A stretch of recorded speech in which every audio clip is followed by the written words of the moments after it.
mengine na social media, na niseme naungana na vile ndugu yetu Secretary General amesema. Leo ni siku ya furaha. Leo ni siku ya furaha kwangu na kwa jamii yote ya Jubilee, kwa sababu kwa muda mrefu tumezungushwa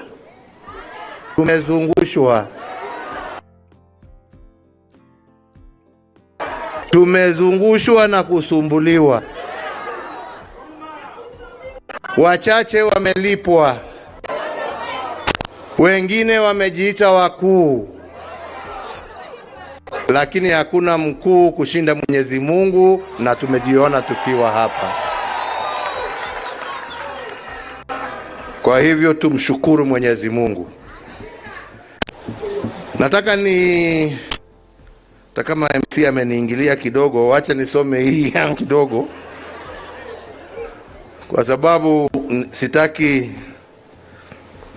kuwa misquoted or misrepresented. Nataka niseme yale ambaye yako katika roho yangu, na ndio tuweze tujipange na tujue kutoka hapa kwenda mbele ni barabara gani ambaye tutaelekea, si ni hivyo? So therefore, party members and my fellow Kenyans, today marks almost 3 years, as the Secretary General has just informed us, since we last gathered here at this very same venue and held our last National Delegates Conference. This is through no fault of my own, but as a direct result of devious machinations by those who wanted to falsely and forcefully take over this party. As we meet today, I wish to take this very early opportunity to thank all those loyal party members, the many lawyers and Kenyans of goodwill who have ensured that once again we are able to meet and restart our journey forward again. Asanteni sana.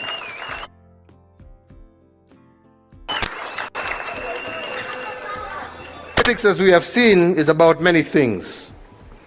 But one thing that cannot be overridden is that politics is first and foremost about the collective will of the people, exercised either by the party, like we are here today, or by the citizens of a democratic nation through the ballot box. So it is my hope that from today we shall see the end of machinations and the start of a democratic process, because it is the people who will decide.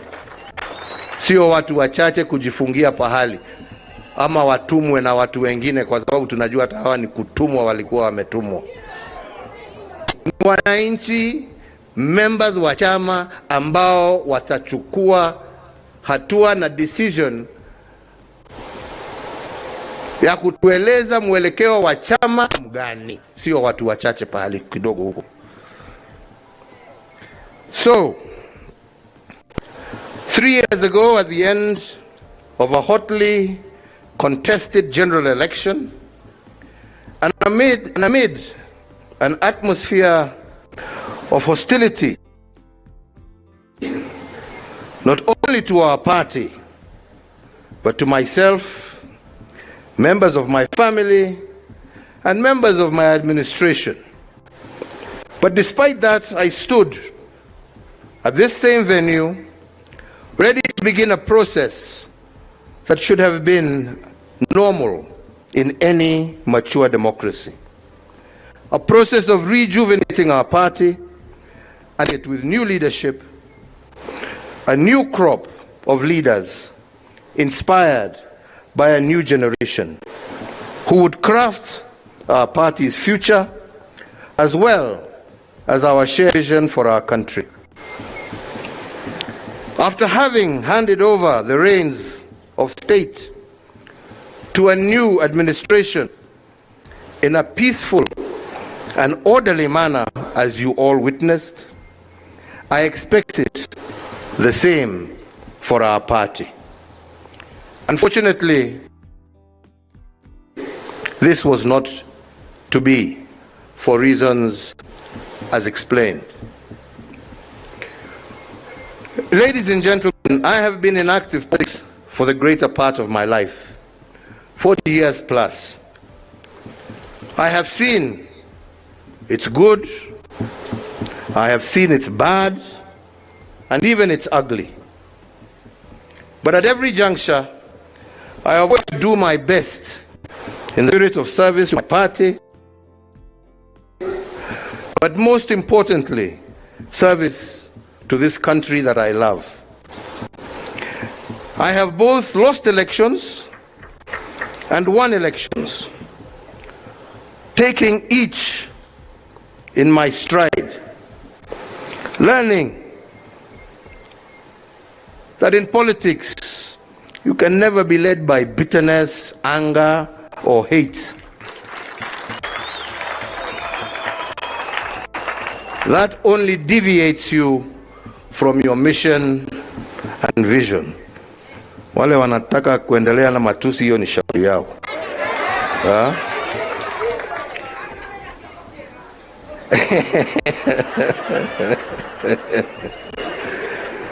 Sisi hatuna chuki na mtu, tunapenda nchi yetu. I have had my fair share of successes as well as challenges. But the truth of the matter is that none of this would have been possible if I myself, at an early age, had not been given the opportunity and support to take up various leadership positions in our country. As a party, under my administration, under my leadership, and courtesy of the Kenyan electorate, we have been a governing party for approximately 10 out of our country's 60-odd years of life since independence. Looking back, there are things we can be proud of, and admittedly, there are things that we could also have done better. As a party, we can say with pride that it was our administration that oversaw the implementation of a new constitutional order, and we did so within the stipulated timelines. Party, we can say that we left behind a more connected country than we found it. We doubled the number of tarred roads, increased electricity connections from 35% of our population that we found to over 70%.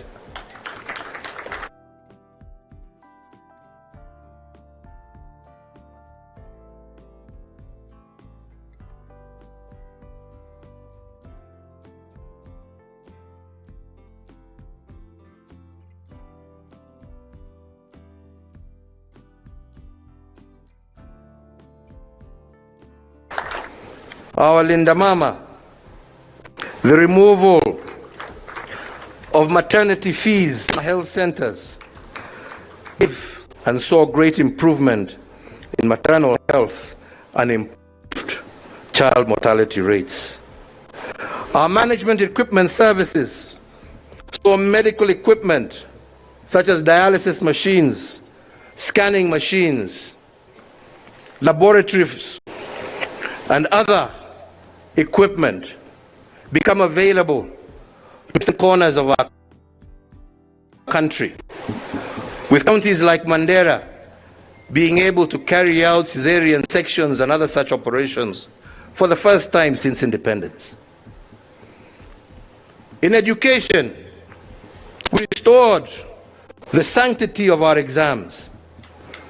We maintained the free primary education that we inherited from President Kibaki.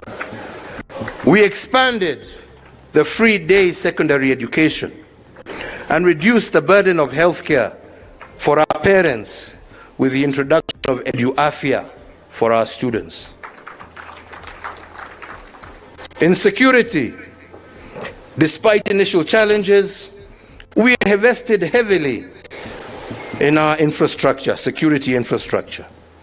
We restructured our security organs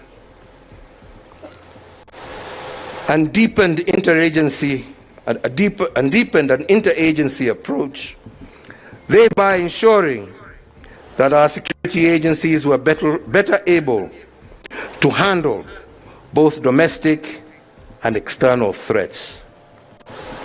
This machine that we built, however, was not to be used and designed to face its own citizens, and it is not supposed to have been a source of fear and conflict with our citizens.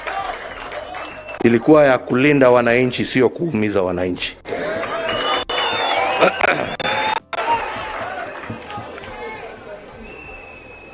We worked as a party to bring greater cohesion in our social construct, to reduce ethnic tensions and address both social and regional inequalities.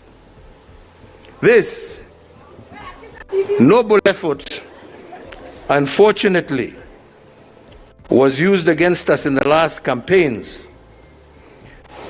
it being called an attempt to erode democracy. I wonder what they call theirs today. I can go on and on, but that is for another time. Equally, my friends, it is true to say that we also face challenges. Key among them being our war against corruption in government that was less than successful. Our intergovernment relations also left much to be desired. A case in point being the uneasy relationship with the judiciary over the appointment of judges. To my mind, the framers of our Constitution intended the different arms of government will be simultaneously independent, but always interdependent, for the common good of our people and nation. It was never our intention to deny them their independence or to interfere with their operations. All of this and more, but as I have said, this is a story for another day. So therefore now, we need to ask ourselves, where are we and where do we want to go? Ladies and gentlemen, over the years as a leader, some things have become apparent and clear to me. That you succeed by looking at past successes, injecting new ideas, and improving upon them. And you fail by ignoring past mistakes and therefore falling folly of repeating the same. This, while always having an open mind and a listening ear, even to those you disagree with, and especially to the voices of our younger generations. For in a world that is ever evolving as fast as it is with such insights that it is then that such insights become crucial for true transformation to occur. A balance of all this is what makes a stable and pragmatic nation, one that is filled with hope and not despair. A nation at peace with itself and one that is able to transit with ease from one generation to the next. In the last general election, I endeavored to pass this message. Unfortunately, it fell on deaf ears and was lost in the noise of insults, character assassinations. So you're looking to go to the Coliseum, but between choosing the right tickets, waiting in long lines, and navigating 2,000 years of history, it can get overwhelming. But Head Out helps you find the right ticket effortlessly. Skip the lines and walk right in, or explore the underground tunnels with exclusive access, or deep dive with our expertly guided tours. Head Out curates unforgettable experiences for every traveler. Book your Coliseum adventure today. Tested schemes.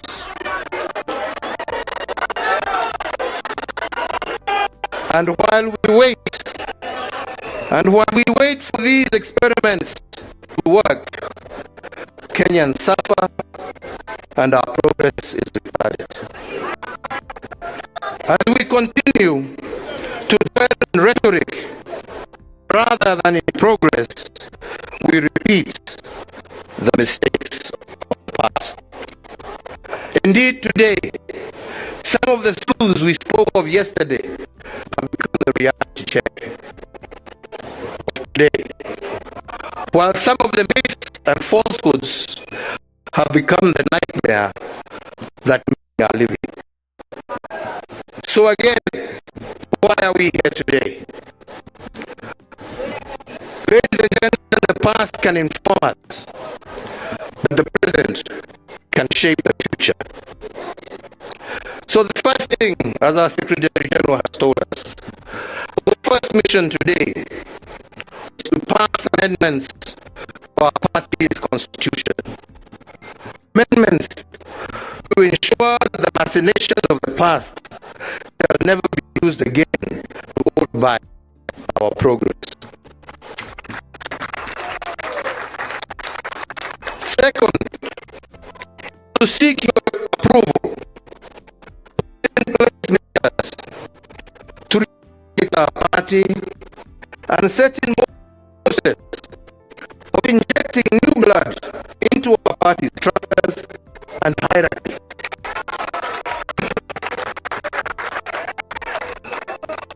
Men and women, especially the young, and when I say the young, I am not just saying young in body, we also